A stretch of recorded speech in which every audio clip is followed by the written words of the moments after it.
मैं इमरान खान हूं। और आज का ये सारा माहौल देखते हुए ठीक 6 दिन के बाद इमरान खान साहब ने एतवार वाले दिन मीनार पाकिस्तान में बड़े जलसे का ऐलान भी कर दिया है। अब देखते ये हैं कि मीनार पाकिस्तान में मोहसिन नकवी पानी छोड़ता है या आमिर मीर जो है वो वहां पे कोई और बहाना लगाता है या कुछ भी ये करते हैं। ये कोशिश करेंगे कि इमरान खान का जलसा ना होने दिया जाए, क्योंकि मरियम नवाज ने इनको सांस नहीं लेने देना।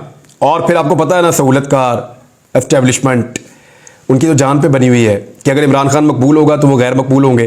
उन्होंने बिला वजह लाकर अपने आप को अवाम के सामने खड़ा कर दिया। एस्टेब्लिशमेंट से सबसे बड़ी गलती ये हुई कि उन्होंने अपने आप को लाकर पाकिस्तान की अवाम के सामने खड़ा कर दिया और अब जिद कर रहे हैं कि अवाम हमसे हार जाए। ये भी पाकिस्तानी अवाम है, आप इनके बीच में से हैं, ये आपके बीच में से नहीं है, ये आपसे हारने वाले नहीं है। एक तो पाकिस्तान तहरीक इंसाफ की रैली है, अपने इख्तिताम की तरफ जारी है, बल्कि बिल्कुल ख़त्म होने वाली है। अभी जब मैं ये वीलॉग रिकॉर्ड कर रहा हूँ, हज़रत अली अजमेरी रहमतुल्लाह अलैह के मज़ार तक पहुँच गई है और कई घंटे लगे इस रैली को वहाँ पहुँचने में। और रास्ता तो इतना लंबा नहीं है, लेकिन लोगों की तादाद खासी ज़्यादा थी, बहुत ज़्यादा थी। लेकिन इससे पहले जो सबसे बड़ी खबर है जिसको छुपाने के लिए बड़ा बंदोबस्त किया गया, बड़ी कोशिशें की गई, वो सबसे बड़ी खबर है तोशाखाना की।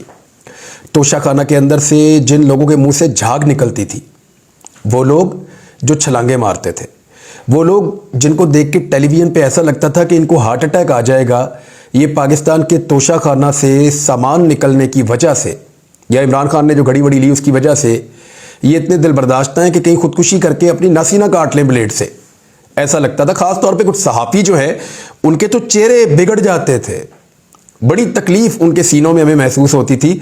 अब उनके अपने नाम आ गए हैं, किसी ने 2 घड़ियाँ ली हैं, किसी ने 3 घड़ियाँ ली हैं, कोई चीज़ ले गया, कोई डेकोरेशन पीस ले गया, कोई कीमती सामान ले गया, कोई कालीन ले गया, कोई कुछ ले गया, कोई कुछ ले गया। ख्वाजा आसिफ साहब जिन्होंने सबसे ज़्यादा रोला डाला हुआ था इमरान खान के खिलाफ, घड़ी चोर, ख्वाजा आसिफ साहब की रिकॉर्ड घड़ियाँ हैं। ख्वाजा साहब 7 से 8 घड़ियाँ लेकर निकल लिए, हीरो वाली अंगूठी भी लेकर निकल लिए। साथ ही साथ ख्वाजा साहब जो हैं वो टेबल लैम्प, टेबल का सामान, डेकोरेशन पीसेस, और वो क्या होता है उसका, वो शतरंज, और साथ में कुछ शहद, जैतून, और उसके साथ कॉफ़ी के बीज और पता नहीं क्या कुछ है। धड़ाधड़ सामान लेकर ख्वाजा साहब निकल लिए। कालीन शालीन भी ले गए और कीमती कालीन ये ओने पोने लेकर चले गए। मरियम नवाज का पाइनएप्पल का डब्बा बड़ा मशहूर हो रहा है, लेकिन आज अदालत में खड़े होकर अजहर सिद्दीक जो इसके लॉयर हैं केस के, उन्होंने एक बात की जो बहुत इंपॉर्टेंट है। अब अगला मरहला शुरू होगा। ये जो रिकॉर्ड जारी किया गया है इसको बड़ी स्मार्टली मैनेज किया गया है। रिकॉर्ड इस तरीके से टेम्पर्ड किया गया है मुबैना तौर पे। मैं मुबैना तौर पे इसलिए कह रहा हूं कि वो लॉयर जो इस पूरे खेल के पीछे हैं, जिन्होंने अदालत से ये हुक्मनामा जारी करवाया, बल्कि बहुत सारे जो है ना वो हुकूमत के टट्टू ये कह रहे थे कि हुकूमत ने बहुत बड़ा काम कर दिया तोशाखाना का रिकॉर्ड पब्लिक करके। और भाई हुकूमत तो बेशर्मो बड़े लंबे अरसे से कोशिश कर रही है कि ये रिकॉर्ड पब्लिक ही ना हो, ये रिकॉर्ड निकले ही ना। हुकूमत ने तो बहुत कोशिश की है। वो तो अजहर सिद्दीक साहब का, उससे पहले अबू ज़र सलमान नियाजी का, अरशद शरीफ का और दीगर बहुत सारे लोग जो इसके अंदर काम कर रहे थे, हम सब भी इस पर आवाज़ उठा रहे थे। लेकिन स्पेशली लाहौर हाई कोर्ट का क्रेडिट है जिन्होंने ये जोर देते हुए कानून के मुताबिक मजबूर किया इस हुकूमत को कि ये पब्लिक करे। लेकिन जो डाटा पब्लिक हुआ है ना, इसको अब ज़रा टेक्निकली आप पढ़ें तो आपको ऐसा पता चलता है कि बड़े तरीके से बंदे बचाने की कोशिश की गई है, बड़े तरीके से। और मुबैना तौर पे जैसा कि वकील ने कहा कि ये टेम्पर्ड रिकॉर्ड है, यानी 2002 से लेकर 2023 तक का जो रिकॉर्ड जमा करवाया गया है वो रिकॉर्ड टेम्पर्ड है, ये दुरुस्त रिकॉर्ड नहीं है। इसके अंदर से बहुत सारी चीज़ें गायब हैं। अब कानून जो है पाकिस्तान का वो गाड़ी लेने से मना करता है। नवाज शरीफ ने गाड़ी ली, वो तो फंस गए। अब सवाल ही पैदा नहीं होता कि नवाज शरीफ साहब के ऊपर ये केस ना बने। आसिफ अली जरदारी ने बुलेट प्रूफ गाड़ियां निकलवाई, फंस गए अब। और यूसुफ रजा गिलानी वज़ीर आज़म पाकिस्तान से जब निकली है वो भी फंस गए। अब ये सारे फंस गए हैं, ये इसमें से निकलेंगे कैसे? 2008 में इन सब ने गाड़ियां ली हैं। नवाज शरीफ उस वक्त काउंसलर भी नहीं थे और वो ले कैसे सकते हैं गाड़ी? उनके पास इख्तियार क्या था, ओहदा क्या था? कुछ भी नहीं था। लिहाजा ये सारे बुरी तरह फंस गए हैं। लेकिन कुछ लोगों को बचाने की बड़ी स्मार्टली कोशिश की गई है। अब 2 मरहले हैं जिसके ऊपर ये वकला की टीम जाएगी। नंबर 1, जो रिकॉर्ड मौसूल हुआ है उसके बारे में इन्वेस्टिगेट किया जाएगा कि क्या ये रिकॉर्ड वही है या टेम्पर्ड है या इसके अंदर से चीजें गायब की गई हैं। नंबर 2, जो इससे पहले वाला रिकॉर्ड है वो किधर है? उन्होंने कहा ये रिकॉर्ड मौजूद है या नहीं है, या खराब हालत में है, या ये हो गया या वो हो गया। भाई वो जिस हालत में भी है वो सारा रिकॉर्ड पब्लिक करना आपकी रिस्पॉन्सिबिलिटी है। यानी लंदन फ्लैट्स, उनके कागजात तो आपके पास पूरे हैं हमेशा से, अपने घरों की प्रॉपर्टीज और रजिस्ट्रियां और फैक्ट्रियों के कागजात तो आपके पूरे हैं हमेशा से। यानी जो कुछ आपने अपनी मेहनत से अपनी जिंदगी में या जैसे भी बनाया अपनी जिंदगी में, उस सारे के रिकॉर्ड आपके पास मौजूद हैं। लेकिन जो कुछ भी आपने तोशाखाना से निकाला उसका रिकॉर्ड आपके पास नहीं है। यह हो नहीं सकता। हमारे दर्द दिल रखने वाले सहाफियों का रिकॉर्ड अगर निकला है तो फिर पिछला 10 साल का कम से कम रिकॉर्ड और निकलना चाहिए। 1988 से लेकर 1998 तक स्पेशली सारा रिकॉर्ड निकलना चाहिए। उसकी एक वजह है, क्योंकि तोशाखाना के अंदर जो सबसे बड़ी डकैतियां पड़ी हैं ना और बेईमानियां हुई हैं वो उस दौर में हुई हैं। अगर तो वो पूरा रिकॉर्ड पब्लिक किया गया तो जो भुखनंग थी पीपल्स पार्टी और पीएमएलएन में, और जिस तरह की लुटमार इन्होंने की है, तो बहुत सारे इनके जो पर्दानशीन हैं वो बेनकाब हो जाएंगे और उनका पोल खुल जाएगा तोशाखाना का वो वाला रिकॉर्ड निकलने के बाद। दूसरा, मैं एक चीज पे हैरान हो रहा था कि इमरान खान को घड़ियां इतनी महंगी क्यों मिली हैं? बाकी सबने तो बहुत सस्ती ली हैं। यानी जितने की इमरान खान ने घड़ी ली है उतने की तो सबने ली हैं। यानी ख्वाजा आसिफ की सारी घड़ियां मिला के भी इमरान खान की एक घड़ी से सस्ती हैं। इसी तरह जो बाकी सबने घड़ियां ली हैं वो भी सस्ती हैं। क्यों? घड़ियां तो वो भी बहुत कीमती हैं और बहुत आला पाए की कंपनियों की घड़ियां हैं। वजह यह है कि वो जो घड़ियां हैं उनका जो तखमीना लगाया जाता था वो ओने पोने लगाया जाता था उस दौर में, और जानबूझ के मुबैना तौर पे कीमतें कम रखवा के उसकी कम कीमत अदा करके सरकारी खजाने के ऊपर जो है वो वहां पे डाका डाल के और निकाल कर ले जाते थे तोशाखाना से सामान। अब तोशाखाना से अच्छा नीलामगर आपको पाकिस्तान में कहीं नहीं मिलेगा, जहां कीमती इंपोर्टेड सामान आपको मिल जाता है 4% पे, 5% पे, 10% पे, 15% पे और मैक्सिमम 20% पे। इमरान खान ने फिर बाद में 50% कर दिया। अब किसी का दिल ही नहीं करता सामान लेने को, क्योंकि इतना महंगा हो गया है, अब कोई लेना ही नहीं चाहता। लेकिन आप ये देखें कि अब सामान कितना महंगा हो गया, 50% पे चला गया है। इसी बात का सबको गुस्सा है कि आइंदा तो हम तोशाखाना में से ले कुछ नहीं सकेंगे, तो इसी में इमरान खान को फंसाने की कोशिश करते हैं। अब बयानिया ट्विस्ट किया जा रहा है, बदला जा रहा है। कैसे? जरा एक गौर से सुनिए। जो बयानिया पहले था वो ये था घड़ी चोर, अब तो सारे ही घड़ी चोर हो गए। कोई परफ्यूम चोर है, घड़ी चोर है, कारपेट चोर है, प्याला चोर है, डेकोरेशन पीस चोर है, बेडशीट चोर है, हर चीज लेकर चले गए वहां से। और लकड़ी के बक्से तक नहीं छोड़े, वो तक उठा के तोशाखाना से ले गए। तो ये जो पहले इमरान खान पे इल्जाम लगाते थे घड़ी चोर, अब ये जाएंगे घड़ी फरोश के नए बयानिया के ऊपर। ये कहेंगे घड़ी बेची क्यों? तो भाई जो सामान आप सबने लिया वो भी आपने पैसे देकर लिया ना, उसको अपने गोशवारों के अंदर आपने साबित किया या गोशवारों के अंदर आपने उसको जाहिर किया, और जो सामान आपने लिया वो कहां है, लाइए दिखाइए। कभी भी नहीं दिखा सकेंगे, क्योंकि नॉर्मली ये सामान जब लेते हैं तो ये या तो गिफ्ट कर देते हैं या अपनी कलेक्शन के अंदर ये लोग रख लेते हैं और कीमती सामान को अपने पास रखते हैं। 6 लाख में मेहरान गाड़ी नहीं मिलती। नवाज शरीफ ने मर्सिडीज ले ली है, अंदाजा करें आप। और 6 लाख के अंदर उस वक्त जब ये ली थी नवाज शरीफ ने 2008 में 6 लाख के अंदर मेहरान गाड़ी नहीं मिलती थी, और नवाज शरीफ ने 2008 में 6 लाख के अंदर मर्सिडीज गाड़ी ले ली थी, बहुत कीमती वाली। अंदाजा करें आप इनका फ्रॉड ये इस मुल्क के साथ जो इन्होंने किया है, और फिर इनके ऊपर केस भी नहीं बनता। यानी आज इमरान खान साहब के 2 केसेस के अंदर वारंट गिरफ्तारी जारी है। जरा दोनों केसेस पे आप गौर करें। एक तोशाखाना कि फौजदारी कार्रवाई करनी है, इमरान खान साहब पेश नहीं हो पा रहे और वो सिक्योरिटी की वजह से वहां नहीं जा पा रहे। उनको पता है कि वहां पे उनकी जान को खतरा है। तो रैली के अंदर भी इमरान खान साहब ने बड़ा मोहतात तरीके से वो अपनी गाड़ी के अंदर ही मौजूद रहे हैं, और यहां पे उन्होंने खुद सिक्योरिटी का बंदोबस्त किया है। पुलिस ने उनको यहां पे भी सिक्योरिटी फराहम नहीं की।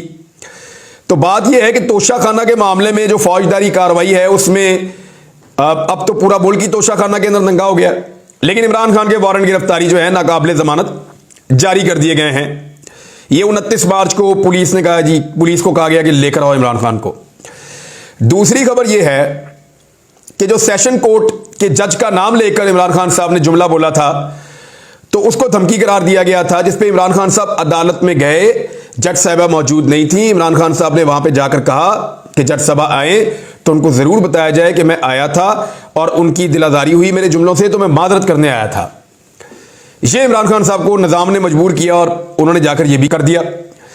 अब जज का नाम लेने के ऊपर मुअज़्ज़िज़ जज साहिबा हैं और लोअर जुडिशरी की हैं, उनका नाम लेने पर इमरान खान साहब के ऊपर तौहीन अदालत की कार्रवाइयाँ चल रही हैं और उनके ऊपर मुकदमात चल रहे हैं और उनको कहा जा रहा है कि पेश करो, अदालत में लेकर आओ। दूसरी तरफ मरियम नवाज ने सुप्रीम कोर्ट ऑफ पाकिस्तान के 2 मुअज़्ज़िज़ जज साहिबान की तस्वीरें दिखाकर, नाम लेकर घटिया प्रोपेगेंडे उनके खिलाफ किए हैं, लेकिन कोई भी अदालत तौहीन अदालत की कार्रवाई सुनने को अभी तक तैयार नहीं है। यह फर्क है जो इमरान खान के साथ हो रहा है और जो उनके मुखालिफिन के साथ हो रहा है। सारी दुनिया जानती है कि यह 2 नंबरी हो रही है और जितना लोगों को इस 2 नंबरी का पता चलता है उतना ज्यादा लोग रिएक्ट करते हैं और वही रिएक्शन है जो आज की रैली के अंदर नजर आ रहा था। यानी ऐसे मनाज़र देखे गए कि खवातीन फुटपाथ के ऊपर बैठ के कलाम पाक का जो है वो तलावत कर रही थी कि अल्लाह ताला इमरान खान को सलामती से ले जाए और सलामती से ले आए। हमने ऐसा पहले नहीं देखा। लोग पैदल इमरान खान साहब की गाड़ी के साथ आज दोपहर से चल रहे हैं, हमने ऐसा पहले कभी नहीं देखा। नवाज शरीफ साहब इस शहर में सियासत कर करके बूढ़े हो गए। पूरी जिंदगी नवाज शरीफ ने इस शहर के अंदर गला दी अपनी कि किसी दिन मुझे भी ऐसी इज्जत नसीब हो इस शहर के अंदर। सिर्फ एक लॉन्ग मार्च नवाज शरीफ साहब ने किया, वो भी 2009 के अंदर जो उनका लॉन्ग मार्च था, और वो वकला का एक्चुअली लॉन्ग मार्च था, वकला की तहरीक थी। नवाज शरीफ ने उसको हाईजैक करने की कोशिश की और वहां पे भी जो है वो एक एवरेज किस्म का नवाज शरीफ साहब क्राउड इकट्ठा कर सके। हालांकि बहुत बड़ा कॉज था, पूरा पाकिस्तान उसके साथ खड़ा था और एक डिक्टेटर के खिलाफ पाकिस्तान का रिएक्शन था, लेकिन नवाज शरीफ साहब तब भी वो नहीं कर पाए जो उनकी ख्वाहिश है। नवाज शरीफ बार बार पाकिस्तान से बाहर गए और बार बार पाकिस्तान वापस आकर इनकलाबी लीडर या खुमैनी बनने की कोशिश की। बेनज़ीर भुट्टो साहबा को तो इस शहर में रिसेप्शन मिल गया, लेकिन नवाज शरीफ साहब को कभी रिसेप्शन नसीब नहीं हुआ। जब नवाज शरीफ साहब 2008 में पाकिस्तान वापस आए, जिला वतनी कार्ड के 7 के एंड पे और 8 में, तो उस वक्त हमजा शहबाज नवाज शरीफ की गाड़ी चला रहे थे। मैं उस काफिले की कवरेज कर रहा था और मैंने देखा था इन्हीं सड़कों से गुजरते हुए नवाज शरीफ साहब बड़े आराम से चले गए थे और लोगों की मखसूस तादाद उनके साथ मौजूद थी और पूरे पंजाब से काफिले बुलाए गए थे। लगभग 1 महीने तक पूरी तैयारियां की गई थी, सबको यहां पे बुलाया गया था। बड़ी कोशिशें करने के बावजूद भी जुलूस गायब हो गया और मियां साहब की गाड़ी तक जब दिल करता था हम पैदल चले जाते थे, जब दिल करता था मियां साहब को ऐसे देख के पैदल वापस आ जाते थे, जब दिल करता था इनकी बुलेट प्रूफ गाड़ी के पास जाके इनकी फिल्म बना के हम पीछे आ जाते थे। रश ही नहीं था। ये मुझे अच्छी तरह याद है, नवाज शरीफ साहब 10 साल जिला वतनी काट के वापस आ रहे थे, तब भी लोगों ने मियां साहब को घास नहीं डाली, अंदाजा करें आप। और जब मियां नवाज शरीफ साहब और मरियम नवाज दोबारा आए, जिसको वो कहते हैं बेटी का हाथ पकड़ के गिरफ्तार होने आ गया, वो पूरी पार्टी मियां साहब की मिन्नतें कर रही थी कि मियां साहब 2018 के इलेक्शन में बेड़ा गर्क हो गया पूरी पार्टी का, आके गिरफ्तारी दो। अगर आप अभी से पाकिस्तान से बाहर भागे रहेंगे, लोगों ने वोट भी नहीं डालने हमें। तो मियां नवाज शरीफ साहब जब वापस आए पाकिस्तान, तो शहबाज शरीफ साहब, मैंने उस दिन सहाफ़ी बहुत सारे बैठे हुए थे, लाइव ट्रांसमिशन चल रही थी, तो मैंने वहां पे उनको ये क्लेम किया था, जावेद चौधरी साहब को भी, कि मैं सहाफत छोड़ दूंगा अगर शहबाज शरीफ साहब कैंट में दाखिल हो गए तो। उन्होंने कहा आप इतने यकीन से कैसे कह सकते हैं? मैंने कहा मुझे शहबाज शरीफ पे पूरा यकीन है, ये कभी नहीं जाएंगे कैंट में। और शहबाज शरीफ साहब जो हैं उन्होंने गवर्नर हाउस भी क्रॉस नहीं किया, ये मैंने क्लेम किया था। सारे जो सहाफ़ी सपोर्टर थे PMLN के, वो बड़े बदमजा हुए थे उस दिन और नवाज शरीफ साहब को फिर जेल जाना पड़ गया। तो ये सूरत हाल हमने बार बार देखी। नवाज शरीफ साहब ने बड़ी कोशिश की लाहौर उनका इस्तकबाल करे, लेकिन लाहौर ने उनका कभी इस्तकबाल किया नहीं। मुझे क्यों निकाला ये कह के नवाज शरीफ साहब जब लाहौर आए, तो तब भी लोग हमने देखा कि दाता दरबार के बाहर उनको करना पड़ गया, इसलिए कि वहां पे पहले हुजूम होता है, थोड़े लोग वहां से इकट्ठे कर लिए, थोड़े वहां से इकट्ठे कर लिए। 5-5 हज़ार के नोट लोगों को देकर, ये बाकायदा सबूत मौजूद है, 5-5 हज़ार के नोट लोगों को देकर बुलाया जा रहा था, फिर भी लोग नहीं आ रहे थे। ये जब नवाज शरीफ साहब लाहौर पहुंचे थे, मुझे क्यों निकाला वाली तहरीक चलाते हुए, जब मियां नवाज शरीफ साहब को वजीर आजम के ओहदे से हटाया गया और लाहौर आ गए थे वापस घर। फिर उसके बाद मियां नवाज शरीफ साहब जब जेल गिरफ्तारी देने के लिए गए, तो तब भी रैली थी, लेकिन मुनासिब तादाद में लोग थे, कारकुन गए, मियां साहब को जेल छोड़ के वापस अपने घरों में चले गए।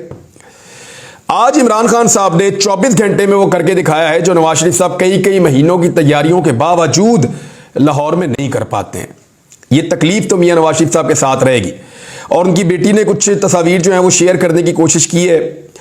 अब लाजमी है उनको कोई ना कोई ऐसा विजुअल ढूंढना था, तो उन्होंने रैली का एक कोना ढूंढ के थोड़ा सा ऊपर कैमरा करके तो दिखाया कि यहाँ कम लोग हैं, तो अगर ऐसा ही है तो फिर फौरी तौर पे पाकिस्तान में इंतखाबात करवाए जाएं और दूध का दूध और पानी का पानी हो जाए। लाहौर जो पीएमएलएन का एक गढ़ हुआ करता था, हम सब इस बात को तस्लीम करते थे कि पीएमएलएन लाहौर में बहुत तगड़ी है। अब वो बात नहीं रही। पीएमएलएन जो है वो लाहौर में 4 दीवारी के अंदर कैद हो गई है। मरीम नवाज ने आज भी एक छोटे से हॉल के अंदर तलबा को बुलाया था, लगभग मेरे ख्याल में 100-125 तलबा होंगे, और नौजवानों को इकट्ठा करके वहाँ पे उनके साथ सेल्फियाँ बनाई, उनके साथ बातचीत की, वहाँ पे खिताब किया, और पाकिस्तान के तमाम टीवी चैनल्स को मजबूर किया गया कि इसको दिखाया जाए, और सिर्फ चंद 100 लोगों ने उसको टेलीविजन पे देखा। तो मकबूलियत का आलम तो यहाँ तक पहुँच गया है जो इन्होंने पाकिस्तान की अवाम की दुर्गत बनाई है गुर्बत के हाथों। और ये चाहते हैं कि इकॉनमी के ऊपर कोई प्रोग्राम ना हो, ये चाहते हैं कि महंगाई के ऊपर कोई प्रोग्राम ना हो, ये चाहते हैं कि गुर्बत के ऊपर कोई प्रोग्राम ना हो, ये चाहते हैं कि गवर्नेंस के ऊपर कोई प्रोग्राम ना हो। रोजाना प्रोग्राम होने चाहिए इररेलेवेंट चीजों के ऊपर। यानी आज इमरान खान गिरफ्तार होगा, आज नहीं होगा, आज इसमें जमानत हो गई, आज इसमें कैंसिल हो गई। तो ये तवज्जो डाइवर्ट करने की कोशिश कर रहे हैं पाकिस्तान की मीडिया की और पाकिस्तान की अवाम की। मीडिया तो वैसे भी इनका साथ दे रहा है, लेकिन पुलिस सर पकड़ के बैठी है कि इमरान खान को गिरफ्तार करना कैसे है, क्योंकि जिन मुकदमात में इमरान खान को गिरफ्तार करना है वो कोई इस नौयत को तो है नहीं कि बहुत बड़े कोई ऐसे मुकदमात है कि पाकिस्तान चलेगा नहीं अगर इमरान खान को गिरफ्तार ना किया। और अगर ऐसे भोंडे मुकदमात में गिरफ्तारी के दौरान लोगों को नुकसान पहुंच गया या लोगों ने रिएक्ट किया और उसके नतीजे में लोगों की जानें चली गई, तो पुलिस बहुत बुरी तरह फंस जाएगी। पुलिस के अफसरान पहले ही कह चुके हैं कि हमें गलत काम करने के लिए ना कहा जाए। कुछ लोग पहले ही बिगड़ गए हैं, बाकी पर तोड़ रहे हैं, और एस्टेब्लिशमेंट को पहली मर्तबा ऐसे लोगों का सामना करना पड़ रहा है जिनकी वजह से उनके मंसूबे बार बार नाकाम हो रहे हैं। लेकिन एक बात मैं आपको बताऊं, एस्टेब्लिशमेंट हार मारने को तैयार नहीं है, क्योंकि उनके भी मफादात बहुत बड़े बड़े हैं। लेकिन अवामी मफाद के सामने, पाकिस्तान के मफाद के सामने सबके मफाद जो हैं वो कुर्बान। अब तक के लिए इतना ही। अपना ख्याल रखिएगा, अपने इस चैनल का भी। अल्लाह हाफिज़।